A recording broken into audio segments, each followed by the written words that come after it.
when I think of Glass Cannon, I think of this game as a browser game back in the day when everything is just about numbers. So visually, you know, you have like kinetic energy, like kinetic energy to like, or like a battery energy or like a resource to be able to move through, your dungeon, your city, your route kind of thing, like kinetic energy. Um, or like,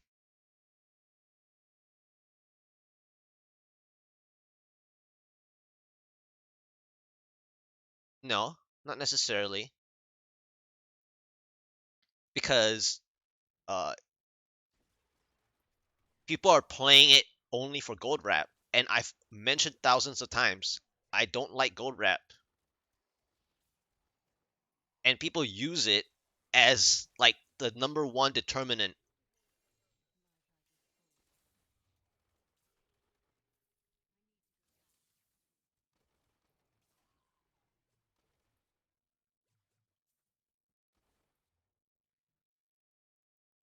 Well, you said farming.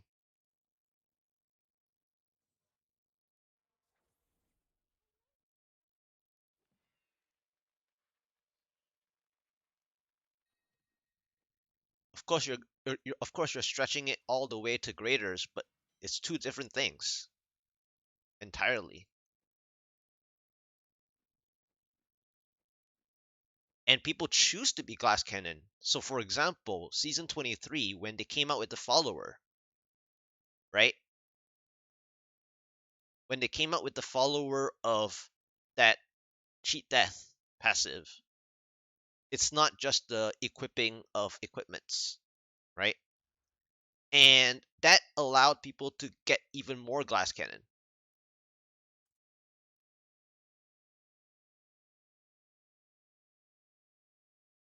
It's kind of like the choice between it's kind of like the choice between Hellfire, Amulet, and Squirt's Necklace. When they added the Squirt's Necklace legendary passive, it's a choice of the numbers, regardless of whether it's glass cannon or not, right? Hellfire Amulet got relegated, obsolete. Yeah, exactly. It's a balance of toughness and DPS. So therefore, right? Some people don't even some people contradict their 200 paragons.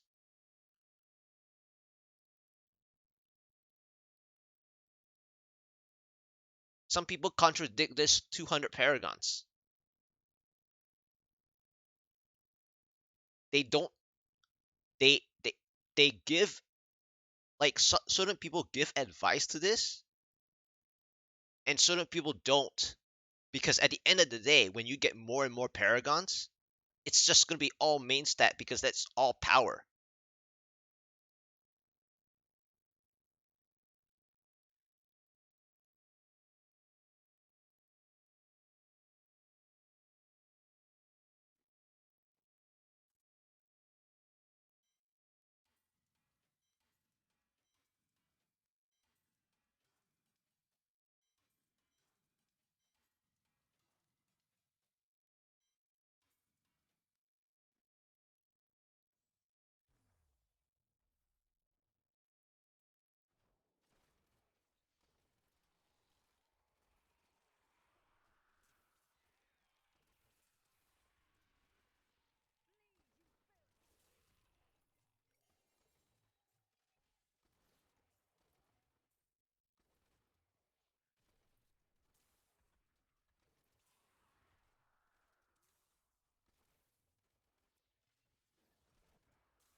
So anyway, to my point of playstyle though, it's like, so the funniest thing about Chaos Sanctuary, for example, is like Chaos Sanctuary was like as a zone, Chaos Sanctuary was very much density based. And then obviously, you know, people found out like how to be efficient and or like want to be efficient, and so they tackle Chaos Sanctuary like any other, meaning to say, you know, we just get to Mephisto, right? And skip the dolls on level 2. And the funniest thing about that is that Chaos Sanctuary has a lot to do with density gameplay.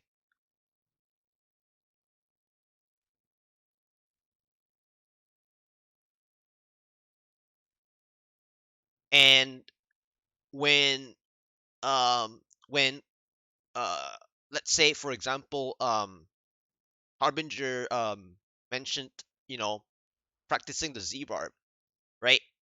The one thing to note is between the density and the latency and how it affects the game, right? Because the game engine is old.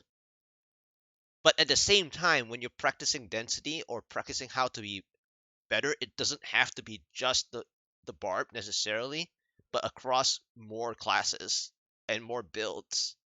And whether or not, and this is it, and this goes back to what Yellow Fever was talking about with the toughness and DPS, is that, and that is why I like the God DH, for example,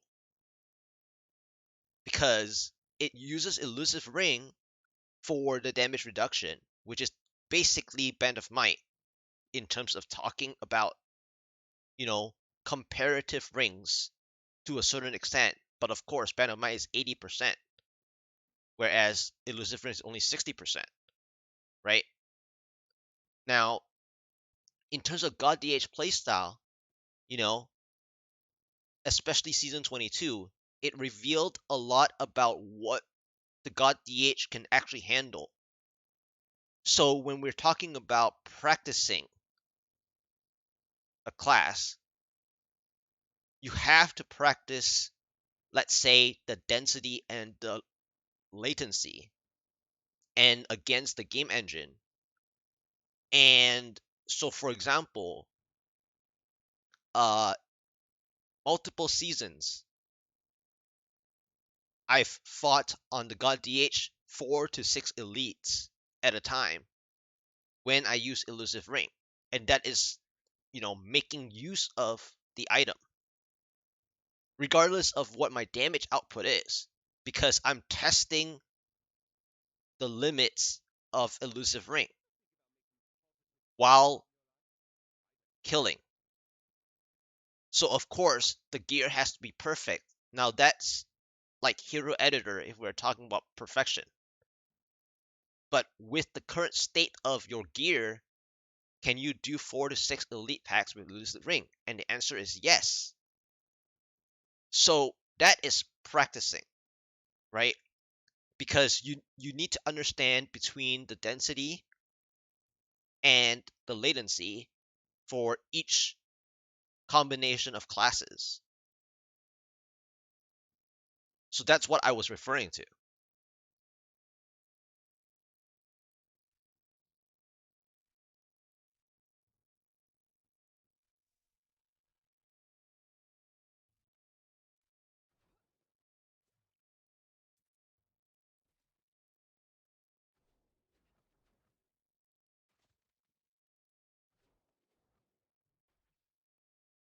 And then if we're talking about toughness as well, and why I'm so scared of spinners, well, guess what? I in God DH I've done it before.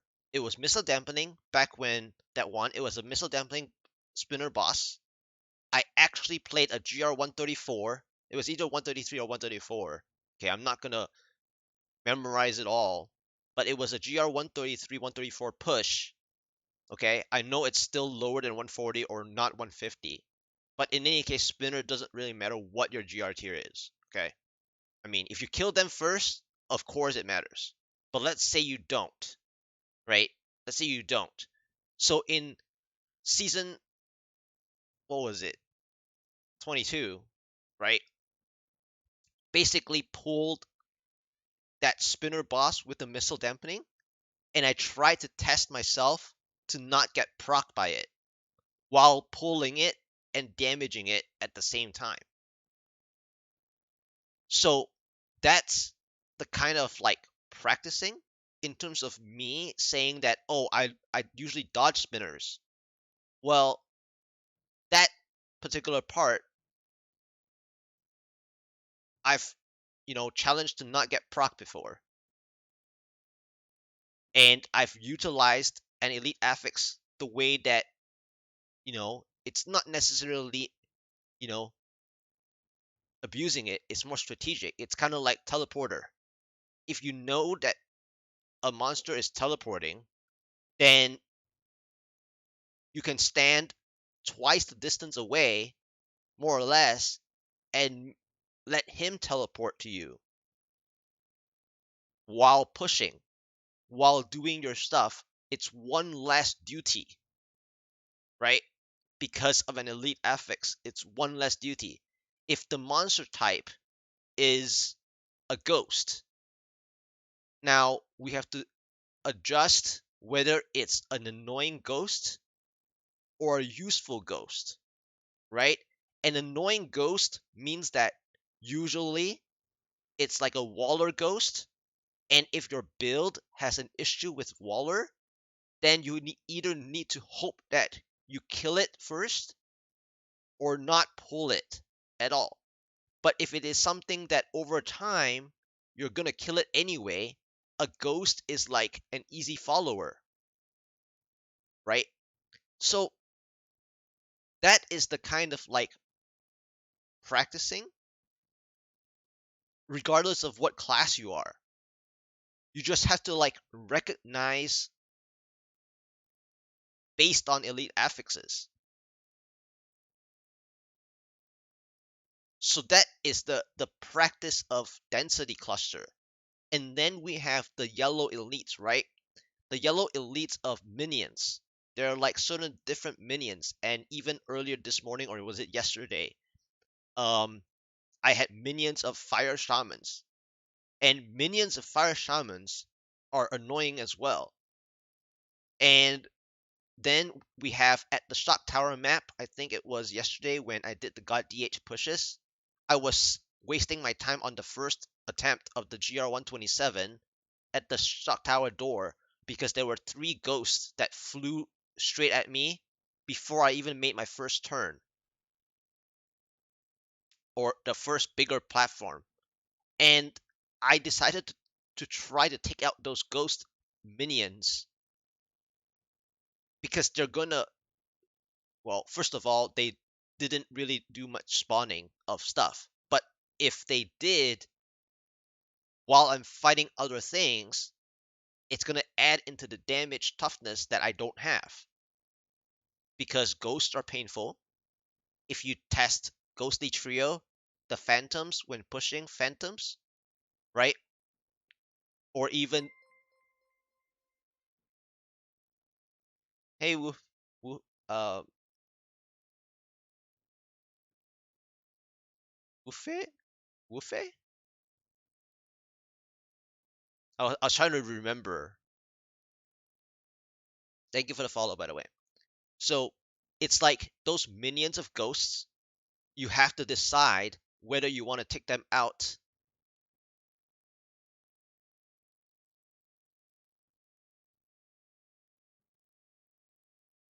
I just wanted to get it right the first time, so that's why I was pausing. Um, but like, so the ghosts are like you test your own gear. Now, what about the game design itself, right? The game design level of those ghosts, or even succubus. If we go back to Diablo 2 with succubus, the orange balls. Now, this is not a specific static number, but it's by representation of how much damage you're actually taking. Generally speaking, it ignores. Thank you so much. It ignores. Yeah, have a good night. Yeah, it's very late for you, right? It's like, well, plus 6 hours, 5 6 hours. Oh, it's not that late, I guess, but it's 12 or 1 either way, depending on your sleep schedule, I guess. Yeah, 1:20. Okay. Yeah, have a good night. So, based on the damage toughness, right? And Succubus, even in Diablo 2, the Hell Witches, most of the time when you do get hit, it quote unquote ignores gear, so to speak. Or even dolls popping in Diablo 2, unless you have the right defense rating from either the barb shouts or your holy shield, you're still gonna get a flat amount of incoming damage from a doll pop. Okay?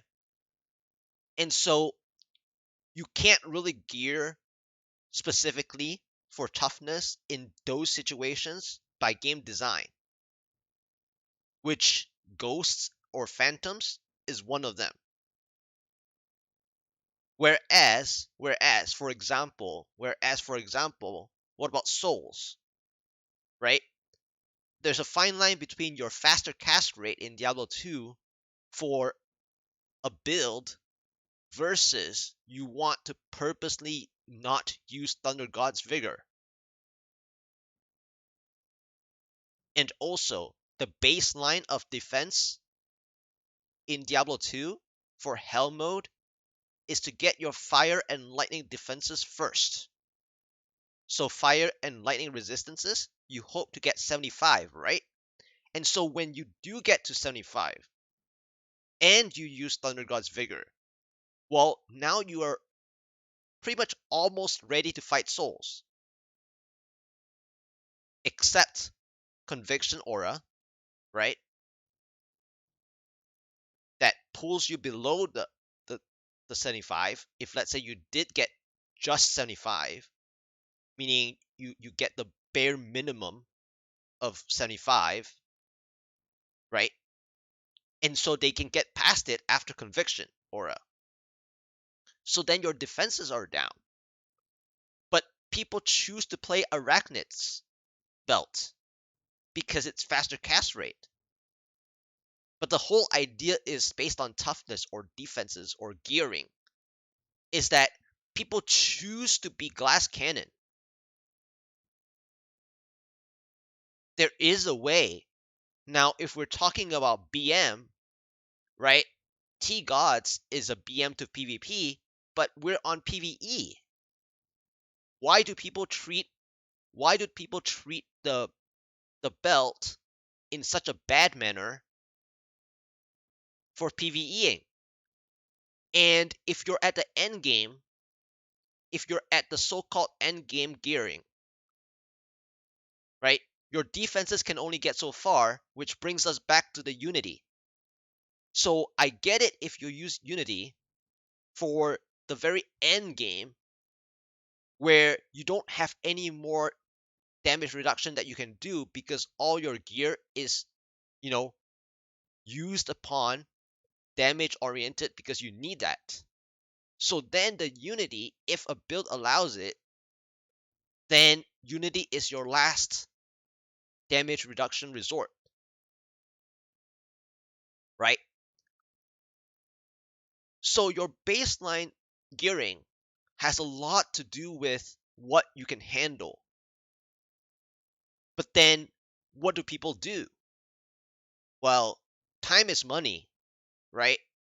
But in Diablo 2, in terms of health point values of monsters, even for hell mode, if you're at your end game gear, it's basically 2 actions, more or less. If you have the build to counter at the end game, it's 2 to 3 actions while you're flying by, while you're teleporting, whatever. It's based on actions. And so if you can't even spend 3 seconds of your time, that means your gearing, you have to ask yourself, are you even at the end yet? The only other exception to that is when you face an elite pack in Diablo 2 where it's dual immunity, meaning that for your certain class or build that you have already attempted to play both elements and still they hard counter you. So there's a difference there. But if you could technically kill them in 3 seconds because you're already at the end game gear and people choose to skip it, but it only takes 2 to 3 actions, which is like a flyby and like you just drop a blizzard or drop like a hammer. When people love to do tele stomping, right? You just tele stomp it. Instead of teleporting to an empty space, you just teleport onto them, cast the hammer, and drop back and port out. If you don't like to stay like I'm saying, you just at least drop a hammer accurately to your knowledge of gaming power, right? To your knowledge of gaming power, you telestomp them, drop a hammer. If you kill them, you kill them. If you don't, you don't. But don't tell me that you're gonna skip it because you know you want time is money, right? So that's the same thing as wearing elusive ring. I'm trying to use elusive ring to the best of its ability.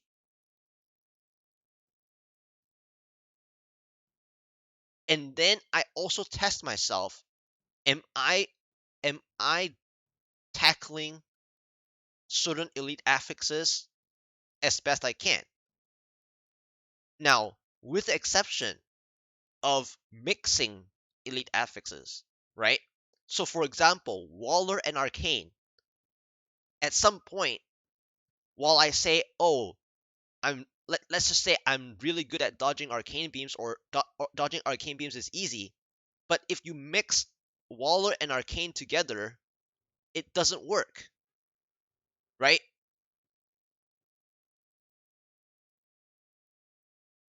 You won't guarantee yourself to step the right way unless you're stepping from playing from the outside the whole time. And that's why I choose to play from the outside a lot, for example, because you have more options, more space to be outside. But when you're on the inside, not only monsters might body block you because there's no illusory boots in your build, and using force move with illusory boots, for example, versus playing, left click to move, which is a bad thing in Diablo 3, but yet I play with left click moving 90% of the time. Only in support, more or less, do I use force move. And then there's a Crusader build that when you trail hammers against things that you pull on the way behind you or on a certain way, then that build has a certain effect with force move. However, that being said, the heat wave build didn't need force move.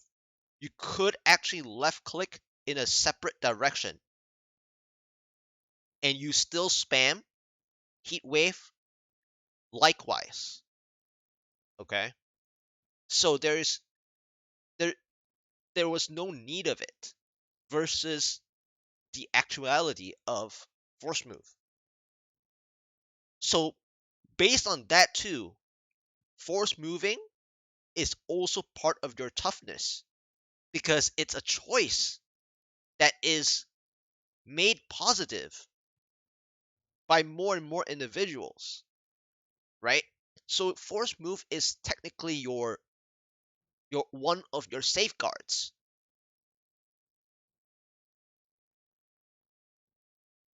because you use it like a pair of illusory boots.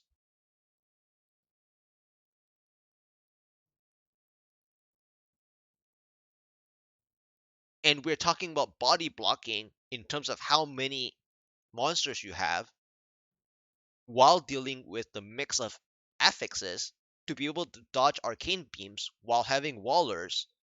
You can't guarantee necessarily unless you're playing on the outside, and that's if they don't catch you being on the outside. Meaning that if, let's say, I'm like on the edge, right? Now I'm on the outside instead of playing on the inside of the graveyard. But then what if they start putting walls and arcane beams like in this spot? Then I'm screwed if I don't get out to the inside in time, right? So you cannot be always on the outside all the time either. But that has to do with the managing of the elite affixes, right? And then we have overstaying. And then we have overstaying. So if I overstay this situation, if I overstay this box, this rectangle positioning of a grid, if I overstay this, the elite affixes or the AI would start to compound where you overstay or where you favor, right? Where you like the most in positioning yourself, and then you ruin yourself by overstaying your welcome. And so then we have people who love to fight the elite like face to face, not just impale build, but at any point in time you face to face it. But then they stack the frost. They stack all the frost, the minions and the elite himself stack the frost right in front of it. Just like Veracity. Veracity stacks the cloud. The longer you stay right under him, the more stacks you have, right? On that spot. And that's frames too. The clouds are like frames. But anyway, going back to the frozen. So you can either there's two ways to go. You either make it small, right? The area of effect of the frost, you either make it really small by being right at the elite under the feet of the elite, but then you also have to lose damage, right? Since your damage happens to be favoring right in front of him all the time or right under his feet all the time, then you lose damage at the wrong time, or you scatter the issue by having frost everywhere. But now we have another problem is running speed, movement speed, and whether your toughness has dodging percents and stuff like that. So there is a strategy to making it smaller, which, the area effects smaller is also good, which brings me to Blighter, for example. Blighter is really deadly when you go face to face, right? But then there's also the area of effect that Blighter has. So you actually want it to be like smaller. So for example, what smaller means is also like, let's say, positionally. So let's say Blighter, if you fight Blighter like right here, right? Strategically speaking, if he does his pulls in a certain way, he only has line of sight depending on what interactions of obstacles there are.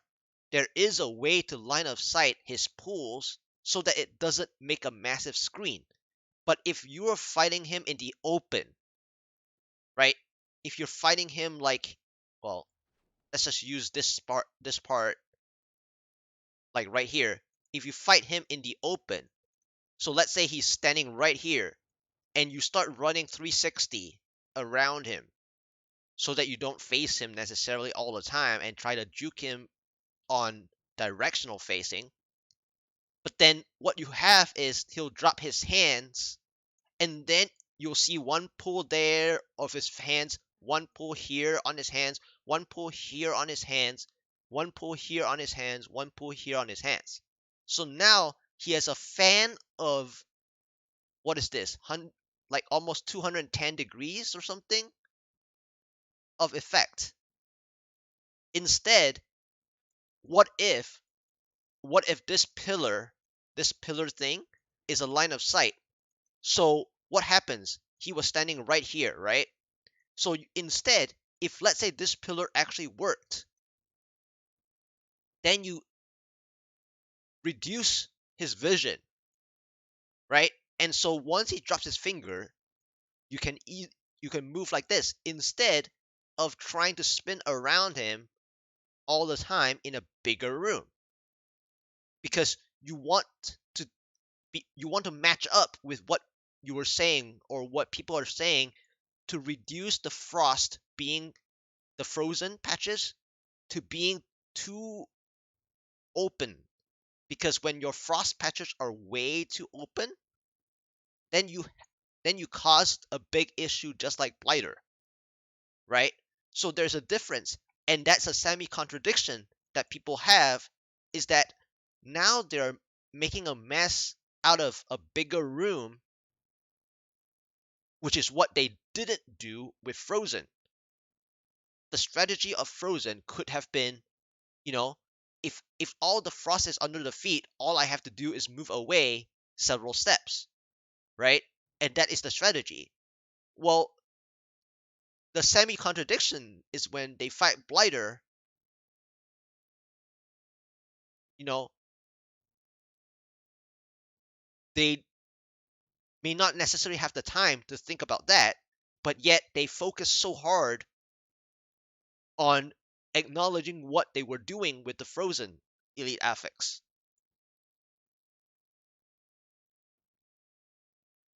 And then there comes the toughness part to it, you know.